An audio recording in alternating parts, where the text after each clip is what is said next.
Hello बच्चों, कैसे हैं आप सभी? बहुत अच्छे हैं। Yes yes, I am also okay. चलो अब हम इधर उधर की बातें नहीं करेंगे, हम सीधा अपने पॉइंट पे आएंगे, अपने काम पे आएंगे, अपने सब्जेक्ट पे आएंगे। सब्जेक्ट क्या है हमारा? फिजिक्स।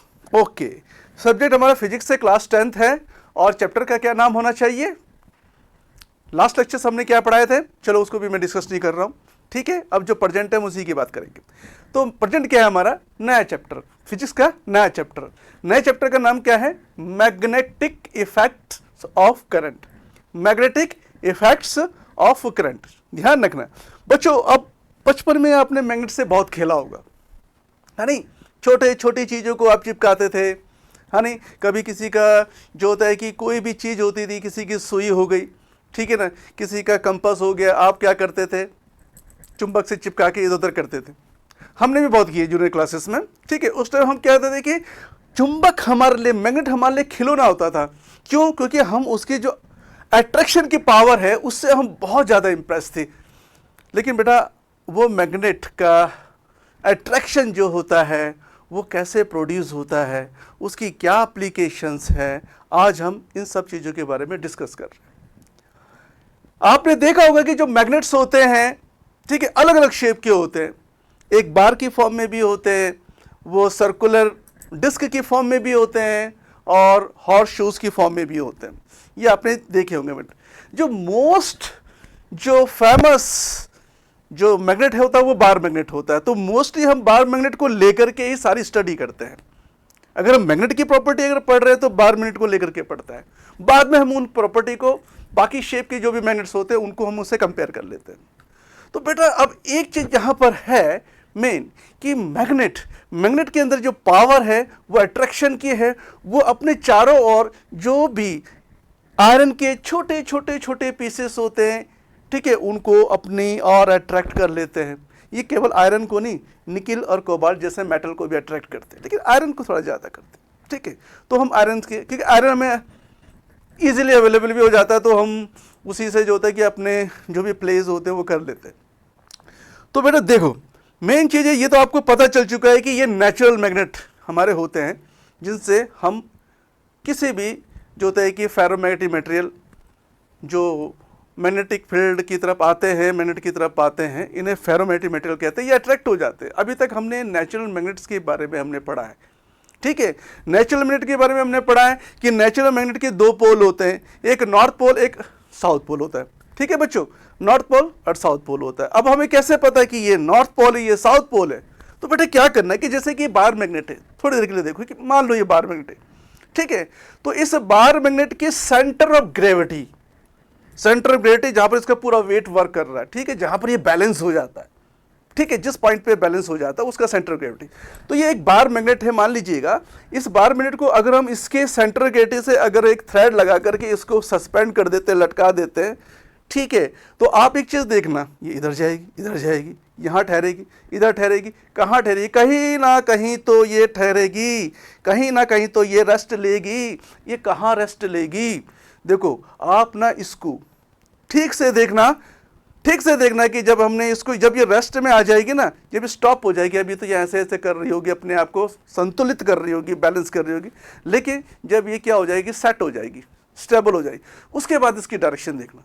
बेटा जब आप इसकी डायरेक्शन देखोगे ना, तो इसका एक पॉइंट, एक एंड पॉइंट इसका कहां पे होगा? नॉर्थ साइड में होगा, ज्योग्राफिकल नॉर्थ पे होगा, दूसरा ज्योग्राफिकल साउथ पे होगा। तो ज्योग्राफिकल नॉर्थ का मतलब हो गया कि अर्थ का जो नॉर्थ है, ज्योग्राफिकल साउथ यानी कि जो हमारी अर्थ का जो साउथ डायरेक्शन है। तो आप देखेंगे कि ये जो दोनों एंड्स होंगे एन और एस डायरेक्शन में क्या हो जाएंगे? ये पॉइंट हो जाएंगे। तो बेटा जो पॉइंट एन की तरफ जा रहा है उसको हम नॉर्थ पोल कहेंगे, और जो पॉइंट साउथ की तरफ जा रहा है उसको हम साउथ पोल कहते हैं। और एक खास बात और, कि आप ना इसको आप थोड़ा सा हिला के छोड़ देना, ये ऐसे ऐसे वाइब्रेट करेगा, फिर दोबारा उसी डायरेक्शन में सेट हो जाएगा। इसके अलावा ये किसी डायरेक्शन में सेट ही नहीं होता है। ये सिर्फ मैग्नेट के साथ होता है, किसी नॉर्मल बार के साथ नहीं होता है। ये किसी और डायरेक्शन में ठहर ही नहीं सकता, ये हमेशा एन और एस की डायरेक्शन में ही ठहरता है। तो जो एन डायरेक्शन में ठहर रहा है, उसको हम नॉर्थ पोल कहते हैं, और जो एस डायरेक्शन में टहल रहा है उसको हम साउथ पोल कहते हैं। बेटा अर्थ भी एक बहुत बड़ा मैग्नेट होती है, ये ध्यान में रखना। अर्थ भी एक बहुत बड़ा मैग्नेट है, जिसकी वजह से ये मैग्नेट का इन्फ्लुएंस जो होता है बन रहा है इसमें, इसीलिए ये हमेशा डायरेक्टेड होता है जहां पर अर्थ इसको डायरेक्ट करना चाहती, नॉर्थ और साउथ में। ठीक है, तो एक प्रॉपर्टी तो हमारी ये हो गई। ठीक है, एक प्रॉपर्टी हमारी ये हो गई कि अगर हम किसी भी बार मैग्नेट को अगर थ्रेड से सस्पेंड कर दे, सेंटर ग्रेविटी से, तो वो हमेशा नॉर्थ और साउथ की तरफ ठहरती है। ठीक है, देखो दूसरी प्रॉपर्टी क्या है, इस मैग्नेट की दूसरी प्रॉपर्टी क्या है? दूसरी प्रॉपर्टी ये है कि ये छोटे छोटे आयरन पीसेस को, ठीक है, अगर हम इसके चारों तरफ आयरन पाउडर स्प्रिंकल कर दें, ठीक है, तो वो इस पे क्या हो जाएंगे? अट्रैक्ट हो जाएंगे। ठीक है, अट्रैक्ट हो गए। ठीक, इसी तरीके से निकेल हो गया, कोबाल्ट हो गया, दूसरे मेटल्स हो गए, अगर उनके पीसेस भी अगर हम इसके चारों ओर स्कैटर कर दे तो वो भी क्या हो जाएंगे? इसकी तरफ अट्रैक्ट हो जाएंगे। यानी कि अट्रैक्शन, मैग्नेट की सबसे इंपॉर्टेंट प्रॉपर्टी क्या है? अट्रैक्शन। तो वो अट्रैक्शन करता है आयरन को, निकेल को, कोबाल्ट को अट्रैक्ट करता है। अट्रैक्ट करने की प्रॉपर्टी, ये इसका सेकंड प्रॉपर्टी हो गई। ये मैग्नेट के बारे में हमारी प्रॉपर्टी। लेकिन ये तो चलो हमने नेचुरल मैग्नेट के बारे में पढ़ा कि नेचुरल मैग्नेट में मैग्नेटिज्म होता है। मैग्नेटिज्म का मतलब क्या हो गया? कि किसी भी मैग्नेट में ऐसी प्रॉपर्टी जिसकी वजह से वो आयरन जैसे आयरन लाइक मेटल्स को अपनी ओर अट्रैक्ट करते हैं, उस प्रॉपर्टी को हम उस मैग्नेट का मैग्नेटिज्म कहते हैं। ठीक है, एक ऐसी प्रॉपर्टी जिसकी वजह से वो आयरन लाइक मेटल्स को अपनी ओर अट्रैक्ट करते हैं, उसको हम क्या कहते हैं बच्चों? उसको हम मैग्नेटिज्म कहते हैं। ठीक है, इसके चारों ओर जहां तक इसके खींचने का, अट्रैक्ट करने का इन्फ्लुएंस होता है, उस चारों तरफ के स्पेस को, रीजन को, एरिया को हम मैग्नेटिक फील्ड कहते हैं। यानी कि इस मैग्नेट का अट्रैक्ट करने का इन्फ्लुएंस कहीं तक तो होगा, छोटे छोटे आयरन पिलर्स को, ठीक है ना, आयरन फीलिंग्स को अट्रैक्ट करने का कहीं ना कहीं तक तो क्या होगा? इसके अराउंड एक दायरा होगा जहां तक इसको अट्रैक्ट कर सकता है। तो वो सारा जो दायरा है, वो जो सारा फील्ड है, वो एक इसका इन्फ्लुएंस है, उसी को हम, उस दायरे को, उस क्या कहते हैं? मैग्नेटिक फील्ड कहते हैं। अब बेटा, अब तो ये तो होगी नेचुरल मैग्नेट की बारी, लेकिन हमारे चैप्टर का नाम क्या था? हमारे चैप्टर का नाम है मैग्नेटिक इफेक्ट्स ऑफ करंट। पहले तो मैं लिख देता हूं टॉप में, ओके, यस। तो हमारे चैप्टर का नाम है व्हाट? हमारे चैप्टर का नाम है, ठीक, magnetic effects, magnetic effects of electric current, electric current. तो बेटे ये हमारा चैप्टर है आज का। ठीक है, आज की जो हमारी पिक्चर है उसका नाम है magnetic effect of electric current, simply current भी कह सकते हैं। ठीक है, तो magnetic effects of electric current में आज हम सबसे पहले क्या पढ़ेंगे? देखो एक बात सुनो, अभी तो मैंने आपको नेचुरल मैग्नेट के बारे में बताया कि उसके अंदर अट्रैक्शन करने की पावर होती है और वो छोटे छोटे आयरन फिलिंग्स को अपनी ओर अट्रैक्ट कर लेता है। ठीक, लेकिन अब एक साइंटिस्ट है H.C. ऑरेस्टेड, ये साइंटिस्ट, देखो जब ये साइंटिस्ट अपने लैब में बैठे हुए थे, ठीक है, तो मैग्नेट की प्रॉपर्टी के बारे में सर्च कर रहे थे और कोशिश कर रहे थे कि इलेक्ट्रिक करंट का क्या इससे कोई रिलेशन है, क्या इलेक्ट्रिक करंट का कोई रिलेशन है मैग्नेटिक फील्ड से, मैग्नेटिज्म से इलेक्ट्रिसिटी का कोई रिलेशन है? इस चीज के लिए वो लैब में बैठे थे और कई सालों से जो होता है कि वो इस पर अपने बहुत सारे एक्सपेरिमेंट कर रहे थे। एक्सीडेंटली उन्होंने ऑब्जर्व क्या किया?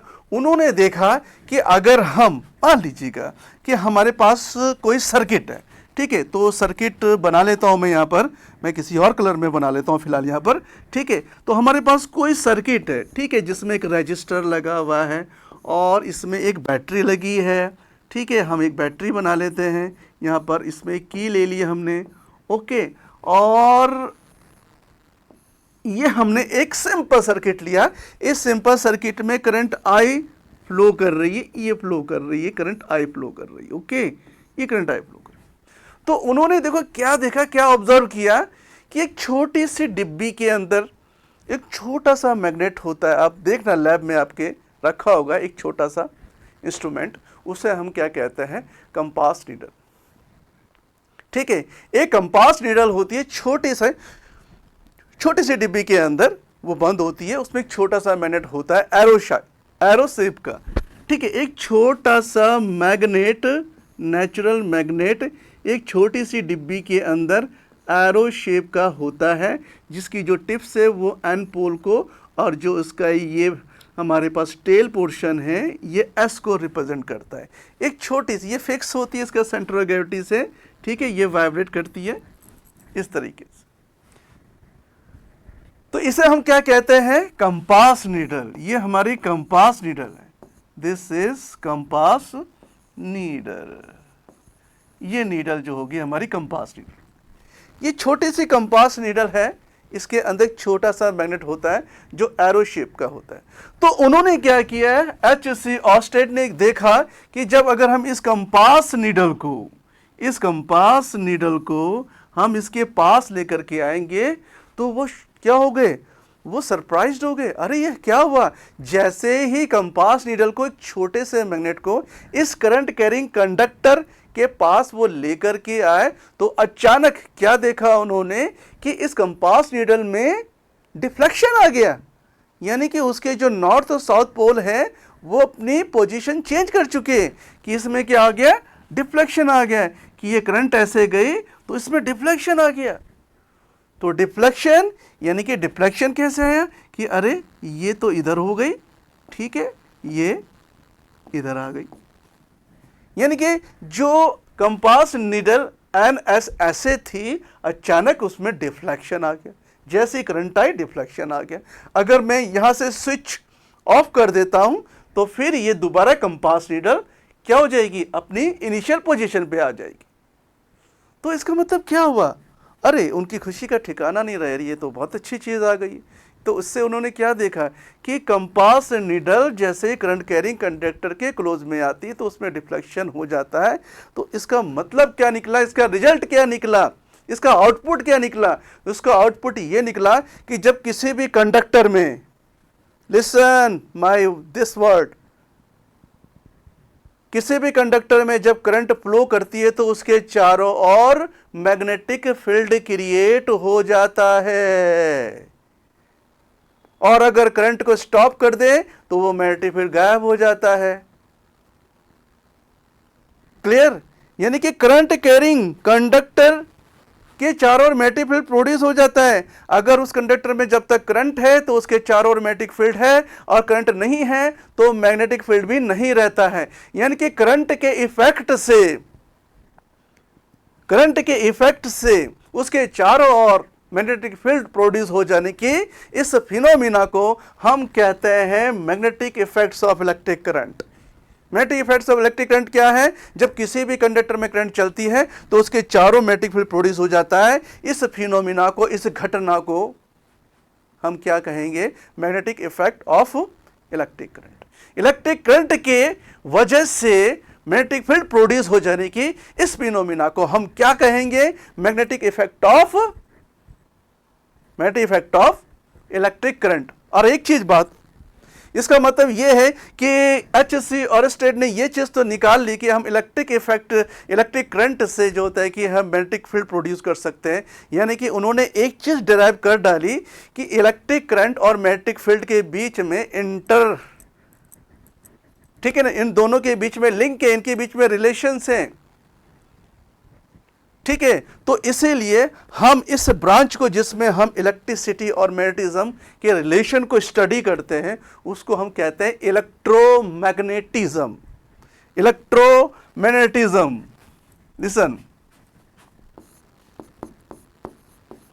इलेक्ट्रोमैग्नेटिज्म। तो एक टर्न आती है हमारे पास इलेक्ट्रोमैग्नेटिज्म, यानी कि इलेक्ट्रिसिटी के प्रभाव से मैग्नेटिक फील्ड को हम प्रोड्यूस कर रहे हैं। इलेक्ट्रिसिटी और मैग्नेटिज्म के बीच में हमने एक रिलेशन बना दिया है, एक रिलेशन हमने खोज दिया है, इसी रिलेशंस को हम कहते हैं इलेक्ट्रोमैग्नेटिज्म। तो electromagnetism is the phenomena of producing magnetic field due to the flowing of current in a conductor. Listen, ठीक है। तो ये आपको पता चल चुका है कि किसी भी कंडक्टर में जब करंट चलती है तो चारों तरफ मैग्नेटिक फील्ड प्रोड्यूस हो जाता है, और इस फिनोमिना को हम magnetic effect of electric current कहते हैं। ठीक है, इलेक्ट्रिसिटी और मैग्नेटिज्म में जो ये रिलेशन बन करके आया है इस प्रैक्टिकल के थ्रू, ठीक है, तो उसको हम क्या कहते हैं, electromagnetism. Electromagnetism, okay, magnetism M छूट गया, ओके, इलेक्ट्रोमैग्नेटिज्म हम कहते हैं। तो ये आपको क्लियर हुआ। देखो अब ये नीडल को अगर मैं इधर लेकर के आता हूं थोड़ी देर, अगर मैं इस नीडल को इस साइड में लेकर के आता हूं तो ये एन इस साइड हो जाएगा और एस इस साइड हो जाए।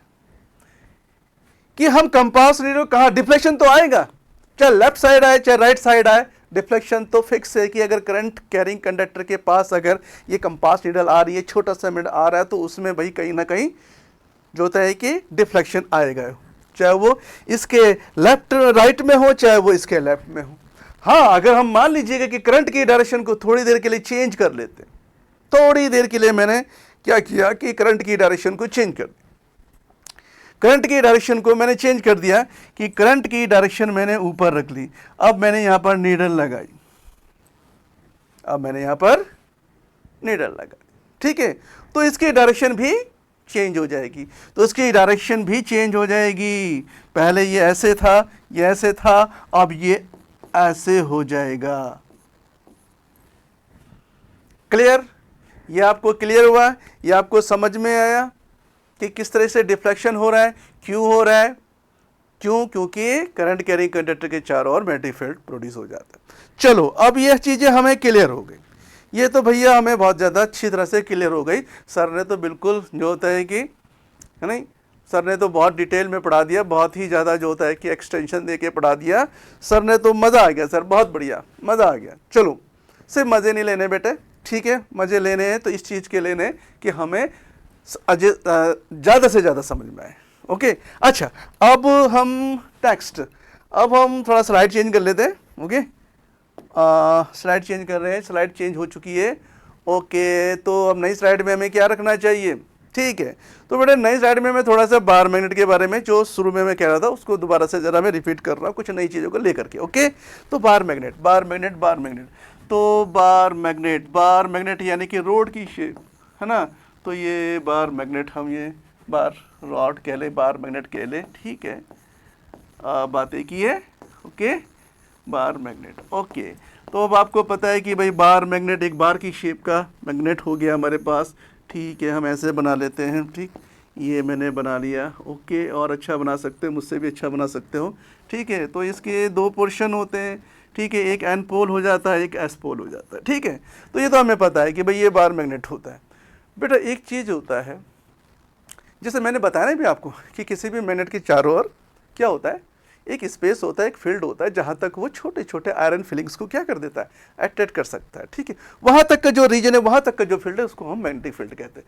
तो मैं मैग्नेटिक फील्ड के बारे में यहाँ पर डिस्कस कर रहा हूँ।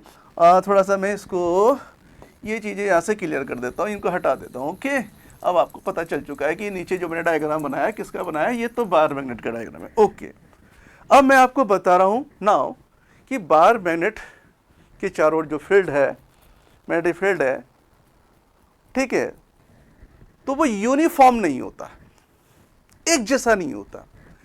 ठीक है, कि यहाँ जितना है, यहाँ इतना है, यहाँ इतना है, यहाँ इतना है, यहाँ हर जगह एक जैसा है, ऐसा नहीं होता है।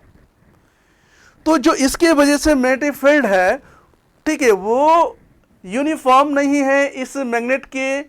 अगर हम इस मैग्नेट से दूर की तरफ जाएंगे, बाहर की तरफ जाएंगे, तो ये धीरे धीरे धीरे करके डिक्रीज होता है। अगर हम मैग्नेट की तरफ आएंगे तो ये इंक्रीज होता है। ठीक है, तो मतलब इसका मतलब होता है कि मैग्नेटिक फील्ड डिफरेंट पॉइंट पे डिफरेंट होता है। इस पॉइंट पे मैग्नेटिक फील्ड कुछ और होगा, कि मान लीजिए इस पॉइंट पर मैग्नेटिक फील्ड, ठीक है, तो इस पॉइंट पे अगर हम मैग्नेटिक फील्ड लें तो चलो पहले मैं ये ले लेता हूँ। ठीक है, तो इस पॉइंट पे मैग्नेटिक फील्ड कुछ और होगा, इस पॉइंट पे मैग्नेटिक फील्ड कुछ और होगा, इस पॉइंट पे मैग्नेटिक फील्ड कुछ और होगा, यानी कि अलग अलग पॉइंट पे इसका अलग अलग इन्फ्लुएंस होगा। जो पॉइंट मैग्नेट के पास है उन पे ज्यादा होगा और जो पॉइंट दूर है उन पे कम होगा। सिंपल सी बात, क्लियर। अब आपको दिख रहा होगा कि कौन सा पॉइंट पास है इस मैग्नेट के, कौन सा दूर है। अरे बी पॉइंट, ठीक है, तो बी पॉइंट नियरर देन ए और ए पॉइंट नियरर देन सी। तो यानी कि यहाँ बी जो पॉइंट है वो सबसे पास है, सी सबसे दूर है। तो जो बी पॉइंट पे मैग्नेटिक फील्ड होगा, ठीक है ना, तो मैग्नेटिक फील्ड कहाँ पर, बी पॉइंट पे जो मैग्नेटिक फील्ड होगा वो ग्रेटर देन सी पॉइंट पे जो मैग्नेटिक फील्ड होगा। क्लियर। जो जितना दूर है वहां पर मैग्नेटिक फील्ड उतना कम है, जो जितना पास है मैग्नेटिक फील्ड उतना कम, उतना ज्यादा हो जाता है। क्लियर। अच्छा, अब है मेन चीज। अब मेन मुद्दे पे आने के लिए तो मैं सारी चीजें कवर कर रहा हूं, ठीक है। ये जो मैं ट्रेलर दिखा रहा हूं, पिक्चर तो बाकी है। देखो, तो पिक्चर का पहला एपिसोड क्या है, मैग्नेटिक फील्ड लाइंस। ये पढ़ना बहुत जरूरी है। जिसने मैग्नेटिक फील्ड लाइंस नहीं पढ़ी ना, उसने कुछ नहीं पढ़ा, समझो, उसने मैग्नेट ही नहीं पढ़ा। उसको सिर्फ ये पता है कि मैग्नेट खींचते हैं, ठीक है ना, छोटे मैग्नेट थोड़ा कम पावर से खींचते हैं, बड़े मैग्नेट ज़्यादा पावर, उसको इतना ही पता है भाई खींचते हैं नहीं। लेकिन अगर उसके ठीक से आपको पढ़ना है कि भाई आप साइंस पढ़ रहे हैं, एक साइंस के स्टूडेंट है आप, ठीक है, तो आपको उसको तरीके से पढ़ना पड़ेगा ना। तो इसीलिए जिसने मैग्नेटिक फील्ड लाइंस नहीं पढ़ी तो उसने मैग्नेटिज्म के बारे में कुछ नहीं पढ़ा है। तो इसलिए मैग्नेटिज्म को अच्छे से समझने के लिए हमें मैग्नेटिक फील्ड लाइंस पढ़नी पड़ेगी। अब ये मैग्नेटिक फील्ड लाइंस है क्या, क्या है मैग्नेटिक फील्ड लाइंस? देखो, मैग्नेटिक फील्ड लाइंस ना किसी मैग्नेट के चारों ओर खींची गई ऐसी लाइंस हैं, ऐसी लाइंस हैं, मैग्नेट के चारों ओर खींची गई कुछ लाइंस हैं, कर्व है, स्ट्रेट लाइन नहीं, कर्व है। वो पहले तो कंफर्म करना कि मैग्नेट के चारों ओर जो खींची गई लाइंस हैं वो कर्व है और वो भी क्लोज कर्व है, वो बंद कर्व है। तो किसी भी मैग्नेट के चारों ओर खींची गई ऐसी इमेजिनरी लाइंस, ऐसी इमेजिनरी लाइंस कि कोई भी आयरन पीस जब अट्रैक्ट होता है मैग्नेट की ओर तो उस लाइंस को फॉलो करता है।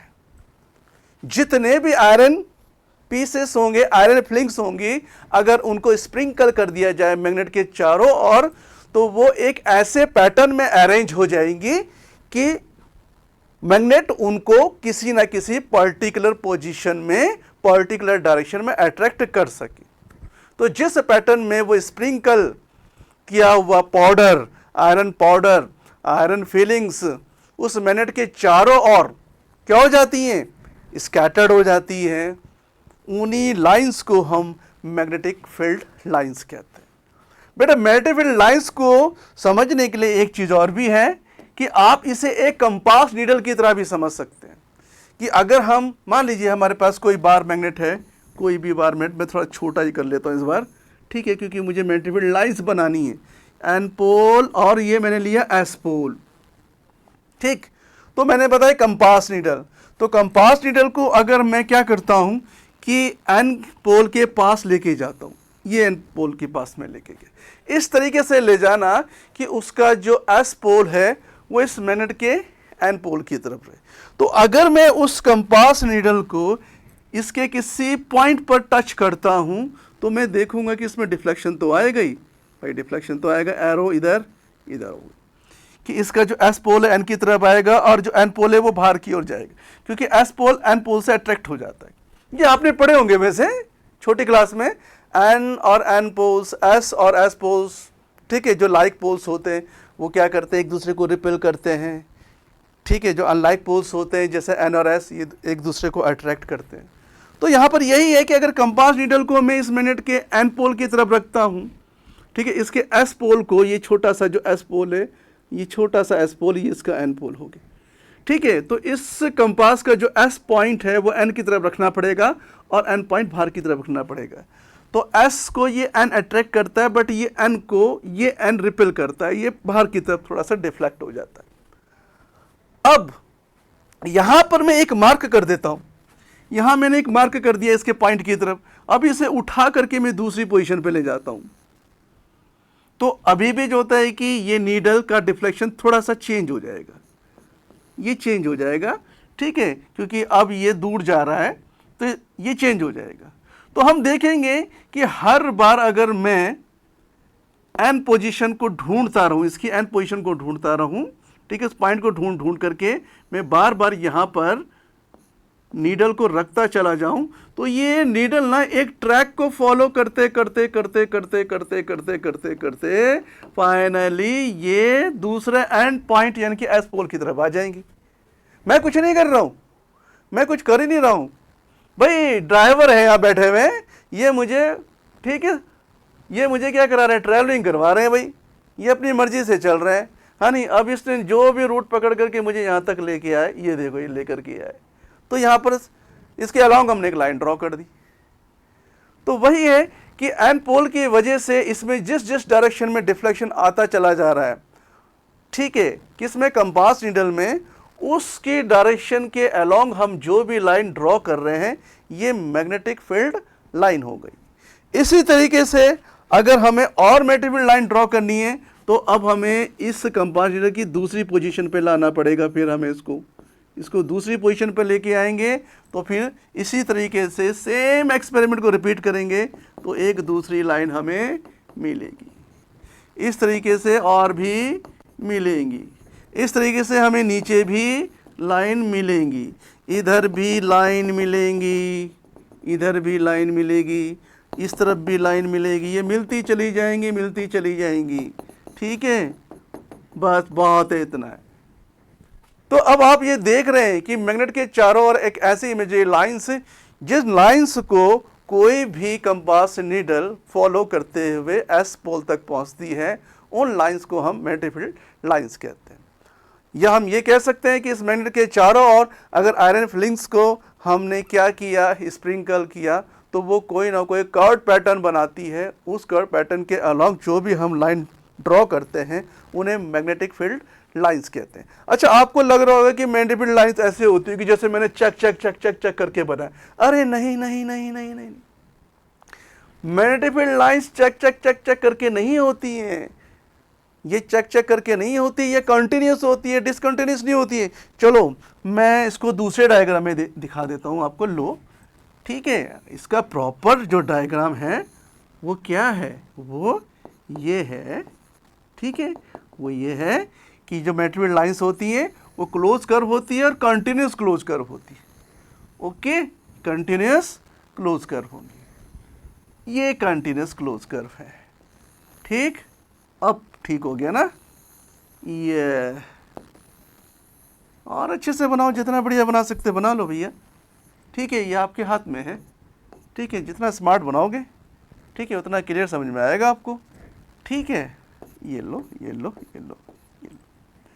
अच्छा, अब आप इसमें एक पॉइंट और नोटिस कर रहे होंगे, ये जो मैग्नेटिक फील्ड लाइन से एन पोल से स्टार्ट होती है और एस पोल पे ये एंड होती है, ठीक है, कहाँ एंड हो रही है, यहाँ एंड हो रही है, लेकिन इसका मतलब नहीं कि ये एन पोल से जो होता है कि स्टार्ट तो हो रही है, लेकिन एस पोल से परमानेंटली एंड नहीं हो रही है। ये तो आप बाहर देख रहे हैं कि मैग्नेटिक फील्ड लाइंस का जो होता है ये बाहरी रूप है, ये बाहर से ऐसी दिखती है, ठीक है, ये तो बाहर से एन से एस जाती है, लेकिन ये मैग्नेट के अंदर भी चलती है। मैग्नेट के अंदर कैसे चलती है, ये अब मैग्नेटिक फील्ड लाइंस एस से एन की तरफ भी आती है, ये ऐसे आएंगी,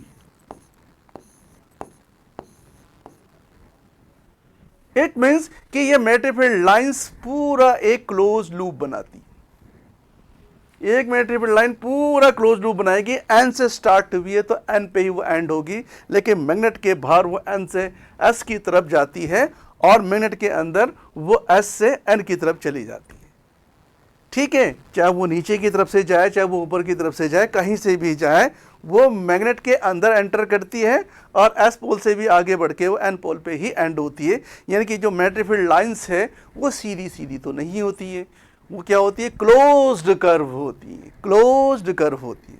अच्छा, अब एक बात और देखो, इसमें पॉइंट क्या है, देखो आप ये देख रहे हैं इसमें कुछ ऐसे एरिया हैं, जैसे ये एरिया है, एक एरिया ही, इसको चलो मैं 1 कह लेता हूँ, एरिया 1, ठीक है, और एक एरिया में इधर भी बना लेता हूँ, ये एरिया 2 कर लेते, चलो ठीक है। देखो एरिया 1 और एरिया 2 में आप जरा गौर से देखो, कम से कम एरिया से जितनी ज़्यादा से ज़्यादा मैग्नेटिक फील्ड लाइंस गुजर रही हैं, जैसे पहले रीजन में आप देख रहे हैं, क्या देख रहे हैं बच्चों, कि इस रीजन में, इस एरिया में ज़्यादा से ज़्यादा मैग्नेटिक फील्ड लाइंस गुजर रही हैं, और उतना ही एरिया ऑलमोस्ट अगर मैं यहाँ बनाऊँ तो उससे मैग्नेटिक फील्ड लाइंस कम गुजर रही हैं। इसका भी मीनिंग है कि जिस एरिया से, जिस रीजन से, जिस स्पेस से जितनी ज़्यादा से ज़्यादा मैग्नेटिक फील्ड लाइंस गुजरेंगी वहाँ पर मैग्नेटिक फील्ड उतना ही स्ट्रांग होगा, मैग्नेटिक फील्ड की स्ट्रेंथ उतनी ही ज़्यादा होगी, और जिस एरिया से मैग्नेटिक फील्ड लाइंस कम से कम गुजरेगी वहाँ पर मैग्नेटिक फील्ड वीक होगा, कमज़ोर होगा, कम से कम होगा, उसकी स्ट्रेंथ बहुत पुअर होगी, जैसे कि रीजन 1 और रीजन 2। तो यहाँ पर मैग्नेटिक फील्ड स्ट्रांग है और यहाँ पर मैग्नेटिक फील्ड क्या है, वीक है। क्यों? क्योंकि यहाँ पर उतने ही एरिया में कम से कम लाइन गुजर रही है और यहाँ पर ज़्यादा गुजर रही है। और ध्यान में रखना कि किसी भी मैग्नेट के एन और एस पोल, ये दो छोटे छोटे ऐसे रीजन्स हैं, एरियाज हैं जहाँ पर मैग्नेटिक फील्ड लाइन सबसे ज़्यादा गुजरती है, यानी कि मैग्नेटिक फील्ड लाइंस की डेंसिटी एन पोल और एस पोल पे सबसे ज़्यादा होती है। इसीलिए किसी भी मैग्नेट की जो स्ट्रेंथ होती है वो एन पॉइंट पे और एस पॉइंट पर होती है, एन पोल पर और एस पोल पे होती है। इसीलिए इन्हें हम क्या कहते हैं, पोल।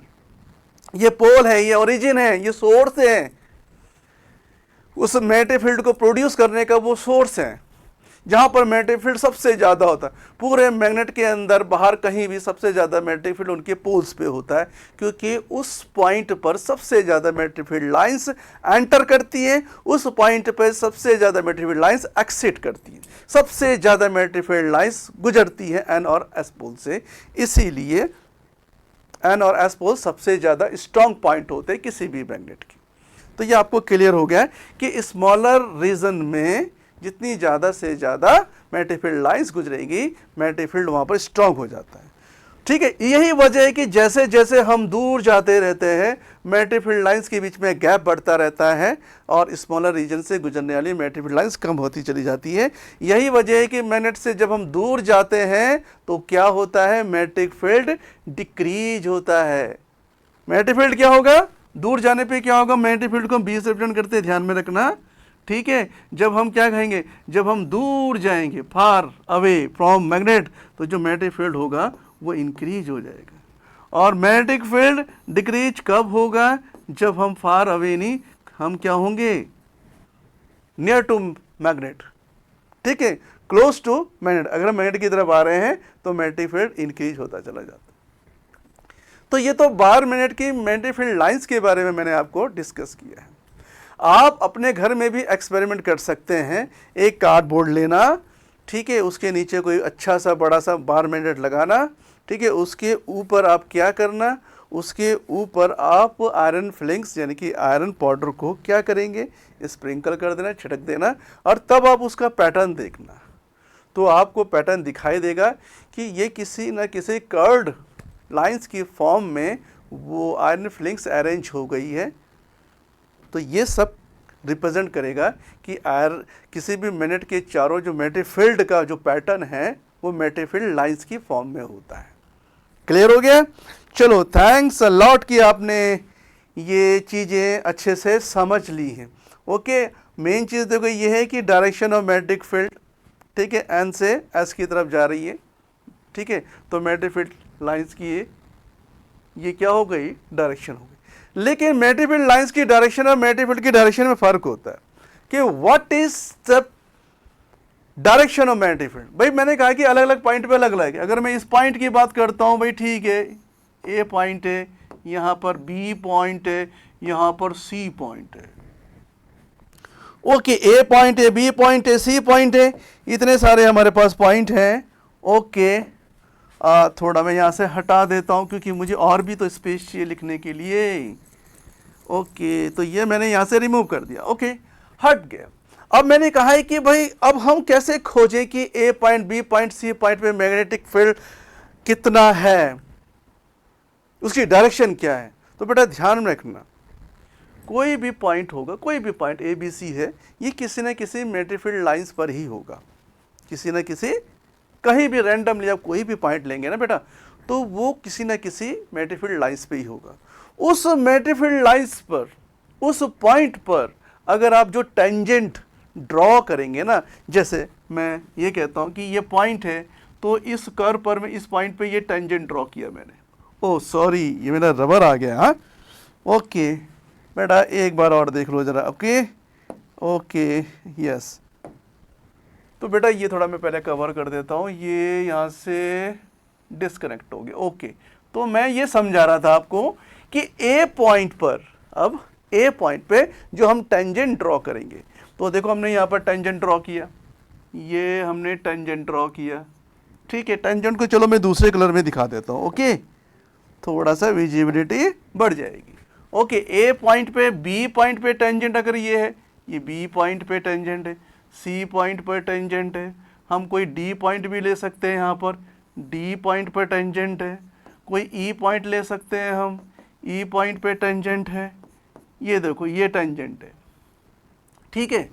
तो ये हमने टेंजेंट ड्रॉ किए, तो किसी पॉइंट पर, किसी पॉइंट पे, ठीक है, उस पॉइंट से गुजरने वाली कोई भी मैग्नेटिक फील्ड लाइंस होगी, उस लाइन के किसी भी पॉइंट पे जो हम टेंजेंट ड्रॉ करते हैं, तो वो टेंजेंट मैग्नेटिक फील्ड की डायरेक्शन को रिप्रेजेंट करती है।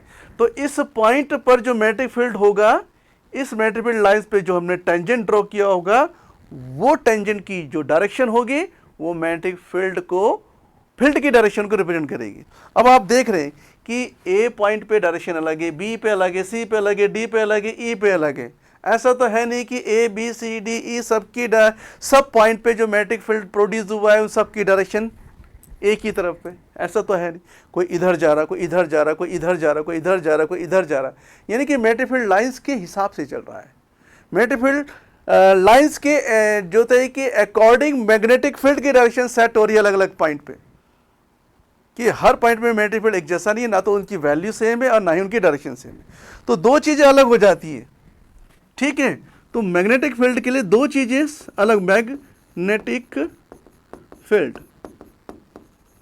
ठीक है। तो इसका जो हम जो मेजरमेंट कर रहे हैं वो दो चीज़ से कर रहे हैं, एक इसकी जो होता है कि वैल्यू से, कि फर्स्ट हम इसकी वैल्यू मैग्नेटिक फील्ड की वैल्यू से, और दूसरा हम कर रहे हैं डायरेक्शन। बहुत इंपॉर्टेंट चीज़ है डायरेक्शन, दो चीज़ों से। तो मैग्नेटिक फील्ड का इवैल्यूएशन, डिटर्मिनेशन हम दो चीज़ों से कर रहे हैं, एक मैग्नेटिक फील्ड की वैल्यू क्या है और एक मैग्नेटिक फील्ड की डायरेक्शन क्या है। तो अलग अलग पॉइंट पे वैल्यू भी अलग, अलग अलग पॉइंट पे डायरेक्शन भी अलग। तो वैल्यू क्या होगी, different,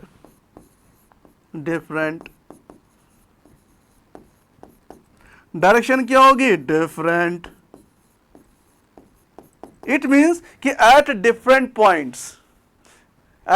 points the value of magnetic field is different. At different points direction of magnetic field is different. तो किसी भी मैग्नेट के चारों ओर अलग अलग पॉइंट पे मैग्नेटिक फील्ड की डायरेक्शन भी अलग अलग होती है और मैग्नेटिक फील्ड की वैल्यू भी अलग अलग होती है। तो इससे हमें पता चल जाता है कि मैग्नेटिक फील्ड किसी भी मैग्नेट के चारों ओर एक जैसा नहीं होता है, यूनिफॉर्म नहीं होता है, उसकी वैल्यू और डायरेक्शन चेंज होती रहती है, अलग अलग पॉइंट पर अलग अलग डायरेक्शन होती है। क्लियर? डायरेक्शन भी सेम नहीं होती कि हमने किसी बॉडी पे फोर्स लगाया तो चलो इधर डायरेक्शन है, ठीक है। लेकिन यहाँ ऐसा नहीं है कि मैग्नेटिक फील्ड जो होता है कि यूनिफॉर्म तो नहीं है, ठीक है, लेकिन यूनी डायरेक्शन भी नहीं है, ये ध्यान रखना। यूनिफॉर्म तो नहीं है लेकिन यूनी डायरेक्शन भी नहीं है कि मैग्नेटिक फील्ड के हर पॉइंट पर जो होता है कि डायरेक्शन सेम है, ऐसा बिल्कुल भी नहीं होता है। तो ये देख लो, ए पॉइंट पे, ई पॉइंट पे, डी पॉइंट पे, सब पॉइंट पे डायरेक्शन मैग्नेटिक फील्ड की अलग अलग है, वैल्यू भी अलग अलग है। तो ये क्लियर हो गया आपको, ठीक है। लेकिन जब आप मैग्नेटिक फील्ड की डायरेक्शन डिटरमाइन करेंगे तो ये ध्यान में रहे कि उस मैग्नेटिक फील्ड लाइन, उस पॉइंट पर कोई ना कोई मैग्नेटिक फील्ड लाइन पहले आपको ड्रॉ करनी पड़ेगी। वो मैग्नेटिक फील्ड लाइंस अगर आपको पता है तो आपके लिए आसान हो जाएगा उस पॉइंट पर एक टेंजेंट ड्रॉ करके कि उस टेंजेंट के अलोंग ही उस मैग्नेटिक फील्ड की डायरेक्शन होगी। वेल, चलो ये आपको क्लियर हो गया। अच्छा, ये तो मैंने आपको बार मैग्नेट के बारे में बताया ना कि इसके मैग्नेटिक फील्ड इसके चारों ओर मैग्नेटिक फील्ड लाइंस की फॉर्म में होते। क्लियर। अब हम आगे चलते हैं बच्चों, अब हमें आगे चलना पड़ेगा, हम नेक्स्ट स्क्रीन में आते हैं। तो अभी तक मैंने आपको क्या बताया बेटा, क्या बताया मैंने आपको? मैंने अभी आपको जो बताया बार मैग्नेट की वजह से उसके चारों ओर मैग्नेटिक फील्ड लाइंस कैसे ड्रॉ की जाती है। अब बेटा अभी मैंने इससे पहले जो आपको बताया था magnetic effects of electric current बताया था, ठीक है भैया। मैंने बताया था आपको कोई कंडक्टर है, उसमें अगर करंट आई चल रही है तो उसके चारों ओर मैग्नेटिक फील्ड प्रोड्यूस हो जाता है। इस फिनोमिना को हम magnetic effects of electric current कहते हैं, क्योंकि इस घटना से हमें पता चला कि करंट और मैग्नेटिक फील्ड के बीच में कोई ना कोई रिलेशन होता है, कोरिलेशन होता है। इसीलिए हम इन रिलेशन का अध्ययन, स्टडी हम विज्ञान यानी कि भौतिक विज्ञान की जिस शाखा, जिस ब्रांच में करते हैं उस ब्रांच को हम कहते हैं इलेक्ट्रोमैग्नेटिज्म। वो शाखा, वो ब्रांच क्या हो गई? इलेक्ट्रोमैग्नेटिज्म। क्लियर? ये बहुत बड़ी यूनिट है, ठीक है। आगे जाके हायर क्लास में जाओगे तो आप इसके बारे में बहुत कुछ पढ़ोगे। फिलहाल जो भी हमारे सिलेबस में हमें उस पर फोकस करना है। देखो बेटा, अब मैं आ रहा हूं उन चीज़ों पे आ रहा हूं जिस पे ज़्यादातर सीबीएसई क्लास 10th के बोर्ड में एग्जाम पूछे जाते हैं। मैग्नेटिक फील्ड लाइंस के बारे में बहुत ज़्यादा पूछा जाता है कि मैग्नेट की वजह से मैग्नेटिक फील्ड लाइंस का, ठीक है, ग्राफ कैसा बनता है। एक करंट कैरिंग कंडक्टर की वजह से जो मैग्नेटिक फील्ड प्रोड्यूस हुआ है उसकी मैग्नेटिक फील्ड लाइंस कैसे ड्रॉ होती है, उसकी डायरेक्शन क्या होती है। और एक अगर हमारे पास करंट कैरिंग कंडक्टर एक स्ट्रेट कंडक्टर की फॉर्म में ना हो, एक सर्कुलर लूप की फॉर्म में हो, तो तब उसका पैटर्न क्या बनेगा मैग्नेटिक फील्ड लाइंस का। ये सब चीज़ें बहुत ज़्यादा पूछी जाती है क्लास 10th में। तो बेटो देखो यहाँ पर, ये देखो, अब ये हमारे पे क्या है, करंट है, किसी कंडक्टर पे चल रही है, कंडक्टर पे चल रही है। क्लियर? तो ऑब्वियसली कि इसके चारों ओर मैग्नेटिक फील्ड है, और वो मैग्नेटिक फील्ड कैसा है देखो बेटा, अगर आपने इसके चारों ओर एक ऐसा प्लेन ड्रॉ कर दिया, एक मिनट थोड़ा सा और बढ़िया से बनाऊंगा मैं, है ना। ये यहाँ से थोड़ा कम कर देता हूँ मैं, ठीक, ये मैंने कम कर दिया। तो ये मैं कोई प्लेन बना रहा हूँ, ये एक ऐसा प्लेन है जो इस करंट कैरिंग कंडक्टर के परपेंडिकुलर है, ठीक है, कि जैसे प्लेन है और ये करंट कैरिंग कंडक्टर ऐसे रखा हुआ है, दिखाई दे रहा है ये प्लेन। तो ये प्लेन इस कंडक्टर को क्या कर रहा है, परपेंडिकुलरली क्रॉस कर रहा है, या ये जो करंट कैरिंग कंडक्टर है वो इसके नॉर्मल में है, इस प्लेन के नॉर्मल। तो ये हमारा कोई इमेजिनरी प्लेन है, ऐसा नहीं कि मैंने कोई रियल प्लेन लिया है। आप रियल प्लेन भी ले लोगे तो ऐसी कोई बात नहीं है, ठीक है। तो ये मैंने प्लेन लिया है जो करंट के डायरेक्शन के परपेंडिकुलर है। तो बेटा इस प्लेन पर, ठीक है, अगर मैं कंसेंट्रिक सर्कल बनाऊं, ऐसा ऐसा ऐसे, इस तरीके से मैं बहुत सारे कॉन्सेंट्रिक सर्कल्स मैंने बनाए हैं। अब आप ताज्जुब होगा आप लोगों को कि एक कंसेंट्रिक जो मैंने सर्कल बनाए हैं, यही सर्कल्स मैग्नेटिक फील्ड्स को रिप्रेजेंट करते हैं। यही सर्कल एक करंट कैरिंग कंडक्टर के चारों ओर मैग्नेटिक फील्ड लाइंस को रिप्रेजेंट कर रहे हैं, ठीक है। तो देखो ये करंट चल रही है, तो इसके चारों ओर जो मैग्नेटिक फील्ड लाइंस होगी वो कंसेंट्रिक सर्कल की फॉर्म में हो गई, कंसेंट्रिक सर्कल की फॉर्म में हो गई। अगर आप इस पॉइंट पे मैग्नेटिक फील्ड निकाल रहे हैं तो आपको यहाँ पर टेंजेंट ड्रॉ करना पड़ेगा। इस पॉइंट पे निकाल रहे हैं तो इस पॉइंट पे मैग्नेटिक फील्ड यहाँ टेंजेंट ड्रॉ करना पड़ेगा। इस पॉइंट पे निकाल रहे हैं तो इस पॉइंट पे आपको टेंजेंट ड्रॉ करना पड़ेगा। तो ये याद रखना बेटा कि किसी भी करंट कैरिंग कंडक्टर के चारों जो मैग्नेटिक फील्ड लाइंस होता है वो कॉन्सेंट्रिक सर्कुलर बहुत सारे कॉन्सेंट्रिक सर्कुलर लूप्स की फॉर्म में होता है, कर्व्स की फॉर्म में होता है। ठीक है। अच्छा, अब आपके दिमाग में एक क्वेश्चन तो जरूर आएगा कि सर ने ये सर्कल तो बनाया लेकिन एरो उन्होंने इस तरफ से लगाए हैं, इधर से भी तो लगा सकते थे, ये कैसे किया होगा सर ने ना। क्वेश्चन आता है दिमाग में कि हमें कैसे पता चलेगा कि ठीक है ये करंट जा रही है करंट कैरिंग कंडक्टर में, तो मैग्नेटिक फील्ड लाइंस जो होती है वो ठीक है यहाँ पर सर्कुलर लूप्स बना रही है बहुत सारे कंसेंट्रिक, सबका सेंटर एक ही है, ठीक है, लेकिन ये सब इधर ही है, इधर क्यों नहीं है। तो बेटा ध्यान में रखना, it's a very very important. एक लॉ होता है जिस लॉ से हम ये सारी चीज़ें हासिल कर लेते हैं, उसे हम कहते हैं, उस लॉ को हम कहते हैं right hand thumb rule. Right hand thumb rule.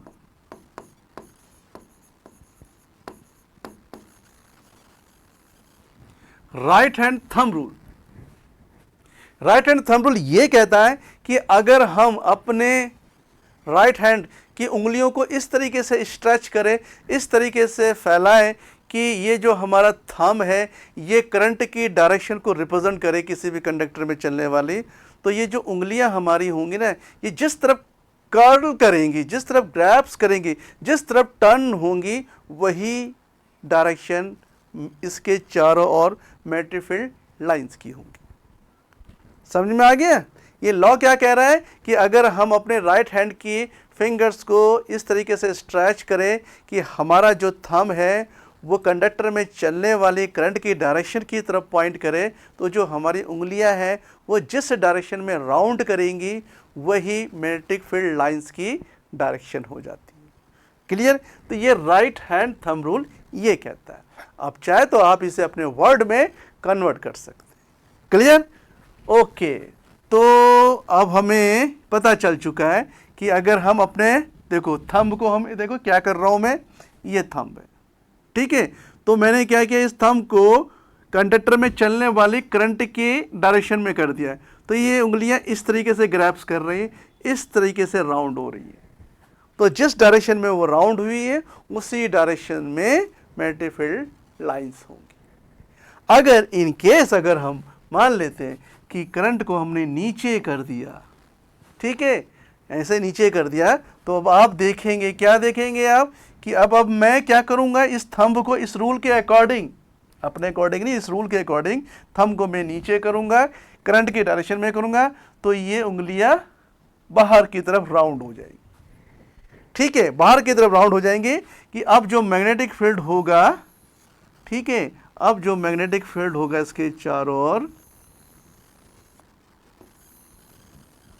उसकी डायरेक्शन चेंज हो गई। ठीक है,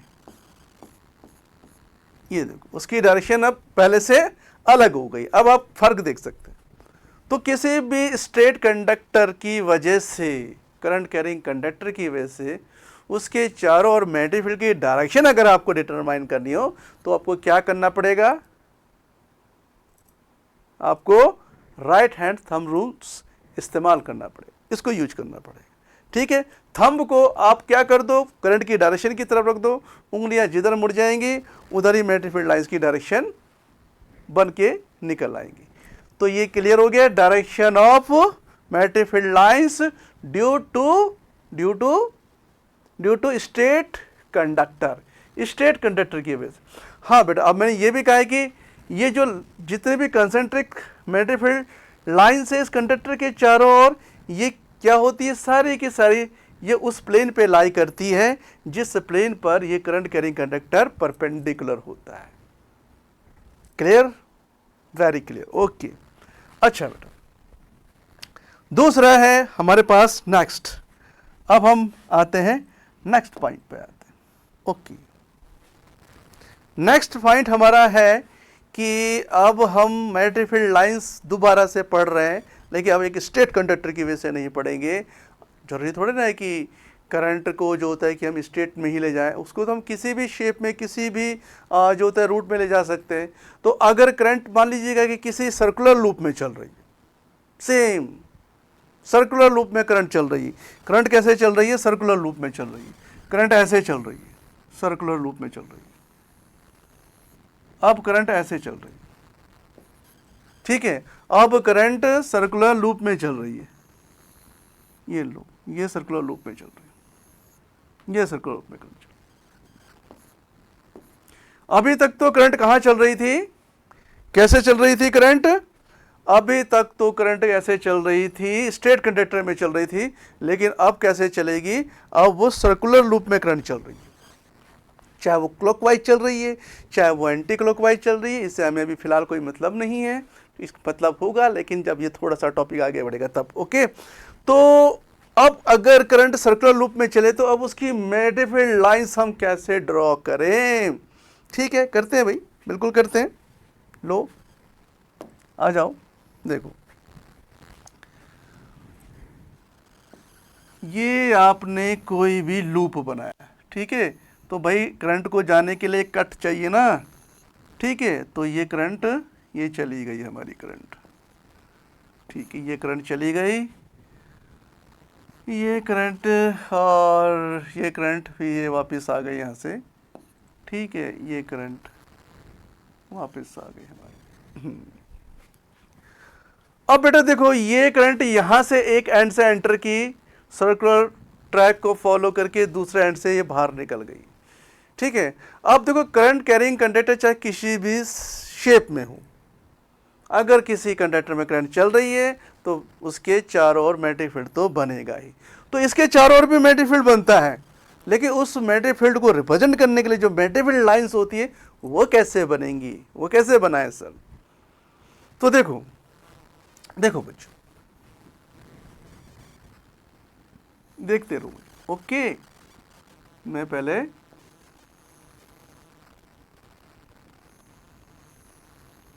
डायग्राम बना लेता हूं ताकि आपको समझाने में मेरे लिए आसानी हो, ठीक है। अगर डायग्राम नहीं बनाऊंगा तो आप कहोगे सर आप कर क्या रहे हो यहाँ पर, ठीक है। तो पहले मुझे बनाने दो तब अपने क्वेश्चन करना, ओके, यस।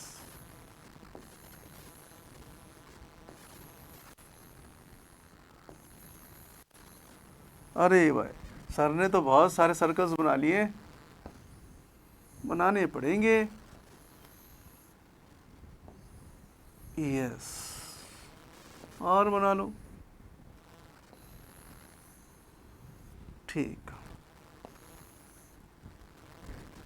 ये इधर से आ रहे हैं, ये इधर से आ रहे हैं, यस।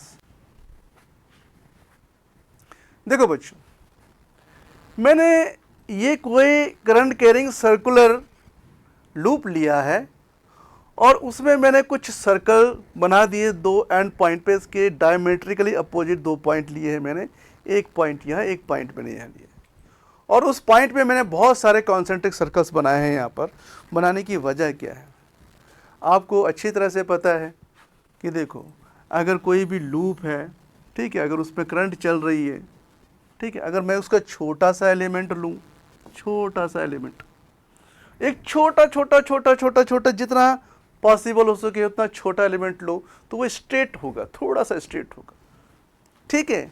या हम ये कह सकते हैं एक छोटा सा पॉइंट ले और उस पर टेंजेंट ड्रॉ करे, तो उस टाइम पर मैग्नेटिक फील्ड की डायरेक्शन ये होगी या करंट की डायरेक्शन ये होगी, ठीक है। और अब अगर हम वही, ठीक है, राइट हैंड थंब रूल अगर हम इस्तेमाल अगर हम करेंगे तो ये देखो, ये ऐसे मुड़, तो यानी कि हम एक छोटे से एलिमेंट चाहे वो किसी भी शेप का क्यों ना हो, उस पर भी हम मैग्नेटिक फील्ड की डायरेक्शन निकाल सकते हैं। अब इसमें क्या है कि देखो करंट इसमें ऐसे चल रही है, ये करंट ऐसे चल रही है, तो इसमें जो मैग्नेटिक फील्ड लाइंस होंगी, मैग्नेटिक फील्ड लाइंस जो होंगी वो ये होंगी,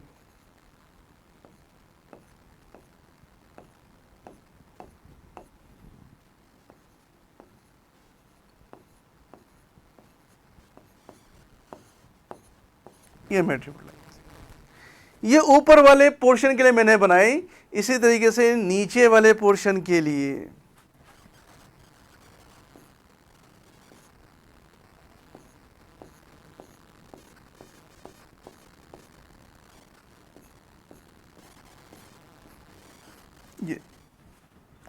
अगर आप किसी भी करंट कैरिंग लूप में मैग्नेटिक फील्ड लाइंस बनाना चाहते हो तो ध्यान में रखना पहली बात कि यहां पर 2 पॉइंट आप लोगे, अपोजिट पॉइंट आप लोगे, डायमेट्रिकली लोगे, एक डायमीटर का फर्स्ट पॉइंट, एक सेकंड पॉइंट। इसमें करंट इस तरीके से चल रही है, ठीक है। तो इस करंट के चलने की डायरेक्शन की, यानी करंट अगर ऐसे चल रही घूम रही है तो इसके परपेंडिकुलर एक प्लेन आप लोगे, एक प्लेन लोगे आप। ये लाइन आपको व्हाइट बोर्ड में जैसे दिख रही है ना वैसी नहीं है, सॉरी ब्लैक बोर्ड में सर ने व्हाइट बोर्ड बोल दिया, ब्लैक बोर्ड में, ठीक है।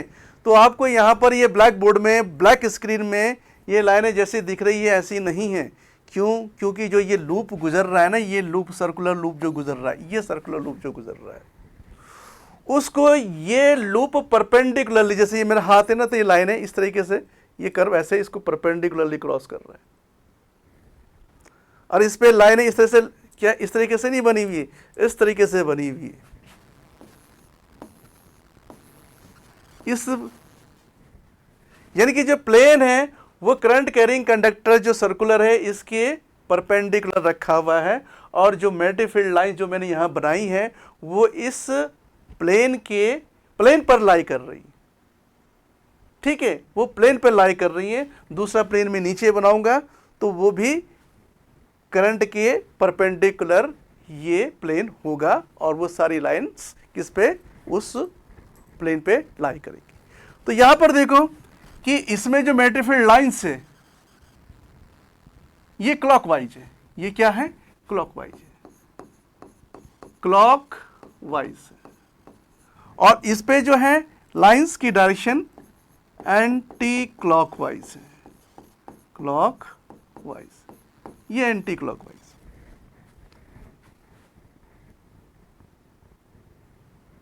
ठीक है। अब आप देख रहे हैं जैसे जैसे जैसे ये सेंटर की तरफ आ रही है, ये मैग्नेटिक फील्ड लाइन धीरे धीरे इनका कर्वेचर कम होता चला जा रहा है। एक टाइम जब ये सेंटर पे आती है तो ऑलमोस्ट ये स्ट्रेट हो जाती है, ऑलमोस्ट ये स्ट्रेट हो जाती है। कि अगर ये करंट कैरिंग कंडक्टर आपको, अगर मैं थोड़ा सा ऐसे में दिखाऊं कि करंट इसमें कैसे चल रही है, एंटी क्लॉकवाइज चल रही है, ये एंटी क्लॉकवाइज चल रही है करंट। तो उसका, इनके कंट्रीब्यूशन से जो ओवरऑल मैग्नेटिक फील्ड होगा सेंटर से जब वो गुजरेगा तो वो ऑलमोस्ट स्ट्रेट लाइन में होगा।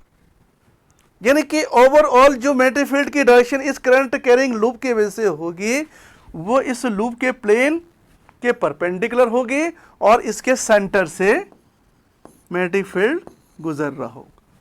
यानी कि ओवरऑल जो मैग्नेटिक फील्ड है वो इस करंट कैरिंग लूप के सेंटर से गुजर रहा है, और इस लूप के प्लेन पे वो परपेंडिकुलर, जैसे कि लूप है उसके परपेंडिकुलर सेंटर से जा रहा है।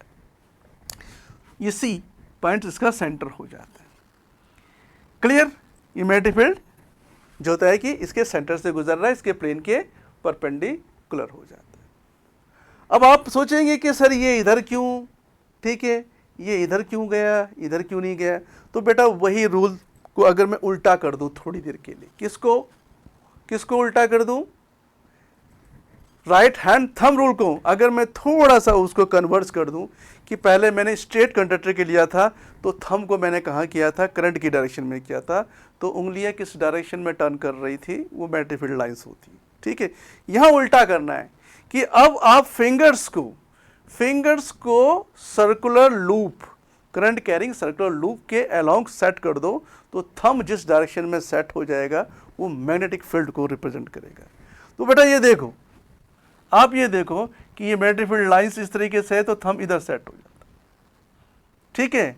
तो थंब इधर सेट हो जाता है तो उससे हमें मैग्नेटिक फील्ड लाइंस की डायरेक्शन पता चल जाती है। या मैं ऐसे भी ले सकता हूं कि अगर ये करंट कैरिंग लूप है, ये करंट चल रही है, हाँ, ये करंट आई है, ये ध्यान में रखना, ये करंट आई है, ये करंट आई है, करंट आई है, ठीक है। तो ये किसी लूप में करंट कैसे चल रही है, ये चल रही है एंटी क्लॉकवाइज, तो आप फिंगर्स को एंटी क्लॉकवाइज लेना, थंब अपना आप ऊपर सेट हो जाएगा, तो यानी कि ये मैग्नेटिक फील्ड की डायरेक्शन आ जाएगी, ये मैग्नेटिक फील्ड की डायरेक्शन आएगी। इन केस अगर आप ये लूप ऐसे बनाते, यानी कि करंट कैरिंग लूप में जो करंट है आप इसको क्लॉकवाइज करते तो सेंटर से अब मैग्नेटिक फील्ड कहाँ पर होता कि अब आप इसको ऐसे करते, ठीक है। तो ये अपनी जो फिंगर्स हैं, ठीक है, इसको लूप में चलने वाली करंट के अलोंग अगर आप टर्न करेंगे तो ये थंब नीचे आ जाएगा, तो अब मैग्नेटिक फील्ड की डायरेक्शन नीचे आ जाएगी। यानी कि स्ट्रेट कंडक्टर के लिए, स्ट्रेट करंट कैरिंग कंडक्टर के लिए जो हमारे पास राइट हैंड थंब रूल है उसको आपको जस्ट क्या करना है, कन्वर्ज करना है। कन्वर्ज करके अब ये जो फिंगर्स टर्न कर रही है ये करंट को रिप्रेजेंट करेगी, थंब जिधर पॉइंट कर रहा है ये मैग्नेटिक फील्ड को रिप्रेजेंट करेगा। तो ये आपको क्लियर हो गया, ठीक है, ये आपको क्लियर हो गया कैसे मैंने मैग्नेटिक फील्ड लाइंस बनाई है। देखो आप देख सकते हैं कि मैंने मैग्नेटिक फील्ड लाइंस किस तरीके से बनाई है। क्लियर कि ये करंट जा रहा है, ये देखो ये करंट जा रहा है तो ये उंगलियां ऊपर से इस तरह से आ रही हैं, ऐसे आ रही हैं। इधर इधर करंट इधर था, उंगलियां ऐसे ग्रैप्स कर गई, ठीक है। इसमें करंट ऐसे नहीं है, ऐसे है, ठीक है। इसमें करंट कैसे है, ऐसे है। तो ये अगर हम इधर से ऐसे लेंगे, इस तरीके से अगर हम लेंगे, ठीक है, तो अब करंट हमारी इधर जा रही है, करंट ऐसे लेंगे तो ये फिंगर्स जो होता है कि करंट इधर जाएगी, फिंगर्स ऐसे आ जाएंगे। तो इस तरीके से जो होता है कि हम इसकी डायरेक्शन को लेते हैं। इन केस की आपने देखो करंट ऐसे बनाया, इसको याद कर लेना कैसे बनाई मैंने। अगर इन केस करंट को आपने, ये तो करंट की जो डायरेक्शन है वो क्या है, करंट की जो डायरेक्शन है वो एंटी क्लॉकवाइज, अगर क्लॉकवाइज कर दी तो इनको उल्टा कर देना है कि जो लूप आपने यहाँ ऐसे ऐसे बनाया ना वो यहाँ आप क्या बनाओगे, ऐसे ऐसे बना देना। ऊपर वाले को आप इस तरीके से, मतलब ये जो कर्व आपने ये नीचे जो कर्व लाइन बनाई है ना ये आपने कैसे बनाई है, ये एंटी क्लॉकवाइज बनाई है। ऊपर वाली को एंटी क्लॉकवाइज और नीचे वाली को क्लॉकवाइज कर देना, तो तब हमें वो मैग्नेटिक फील्ड लाइंस मिलेंगी जो डायरेक्शन इस करंट कैरिंग लूप में क्लॉकवाइज होने की वजह से होगी। तो ये क्लियर हो गया आपको, ये मैग्नेटिक फील्ड लाइंस का कॉन्सेप्ट करंट कैरिंग कंडक्टर की वजह से, सर्कुलर कंडक्टर की वजह से आपको क्लियर हो गया, पक्का क्लियर हो गया, ओके, बहुत अच्छी बात है, क्लियर होना चाहिए भाई। तो देखो बच्चों, अब मैं थोड़ा मोटे मोटे तौर पर आपको इसी चीज़ को रिवीजन देता हूँ, थोड़ा सा रिवीजन, ठीक है। अब हमें पता चल चुका है कि अगर करंट कैरिंग कंडक्टर स्ट्रेट है, ठीक है, तो मैग्नेटिक फील्ड लाइन सर्कुलर होंगी, बिल्कुल सर्कुलर होंगी। अगर करंट ऊपर को चल रही होगी तो राइट हैंड थंब रूल के अकॉर्डिंग हमारी मैग्नेटिक फील्ड लाइंस की जो डायरेक्शन आएंगी वो ऐसे आ जाएंगी, ओके। और अगर हमारे पास करंट नीचे को चल रही होंगी तो जो भी मैग्नेटिक फील्ड लाइंस हमारे इसके चारों ओर है, अब उसकी डायरेक्शन अगर हम थंब को नीचे करेंगे तो इस तरीके से आ जाएंगी, यानी कि मैग्नेटिक फील्ड लाइंस अब किस तरफ हो जाएंगी, अब क्लॉकवाइज, इसमें एंटी क्लॉकवाइज।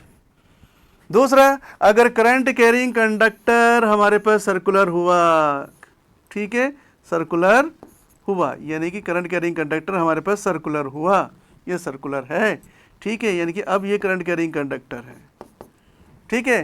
तो अब हम क्या करेंगे, फिंगर्स को इस तरीके से टर्न करेंगे तो इसमें जो मैग्नेटिक फील्ड होगा सेंटर पर मैग्नेटिक फील्ड होगा वो ऊपर की तरफ आ जाएगा, यानी कि थंब की डायरेक्शन में आ जाएगा। यानी कि इसमें जो रूल लगेगा वो राइट हैंड थंब रूल को कन्वर्ज करके लगेगा वही, लेकिन उसको कन्वर्ज कर दोगे तो आपको इसमें भी मैग्नेटिक फील्ड की डायरेक्शन सेंटर पे मिल जाएगी, ठीक है। और अगर हम लास्ट केस कर दें कि भाई ठीक है इसकी डायरेक्शन को हम कैसे कर ले, हमने अभी ऐसे करी, अब हम ऐसे कर लेते हैं, ऐसे किया तो अब हमारे पास मैग्नेटिक फील्ड की जो डायरेक्शन होगी वो इसके अकॉर्डिंग, क्योंकि ये ऐसे चल रहा है तो नीचे की तरफ अपना आप सेट हो जाएगी। तो बेटा ये जो डायरेक्शन ऑफ मैग्नेटिक फील्ड है, मैग्नेटिक फील्ड लाइंस के अकॉर्डिंग जो सेट हो रहा है, ये जानना बहुत ज़्यादा ज़रूरी है। इसको बार बार अपनी कॉपी में प्रैक्टिस करो, बार बार प्रैक्टिस करो बनाने की, और सबसे ज़्यादा इसको समझने की, तो आपके बहुत अच्छे मार्क्स इसमें आएंगे। ये topic magnetic field lines due to a straight current carrying conductor and magnetic field lines due to a circular current carrying conductor, इनकी वजह से बहुत सारे क्वेश्चंस एग्ज़ाम में पूछे जाते हैं, उनको अच्छे से तैयार कर लेना, ओके। तो बेटा आज के लिए इतना ही कर लेते हैं, ठीक है। आप लोग भी थक गए होंगे तो इसलिए आज का लेक्चर हम यहीं पर एंड करते हैं, और नेक्स्ट लेक्चर में हम आपके पास दूसरे टॉपिक लेकर के आएंगे, बट वो मैग्नेटिज्म से ही रिलेटेड होंगे। Thank you and take care yourself.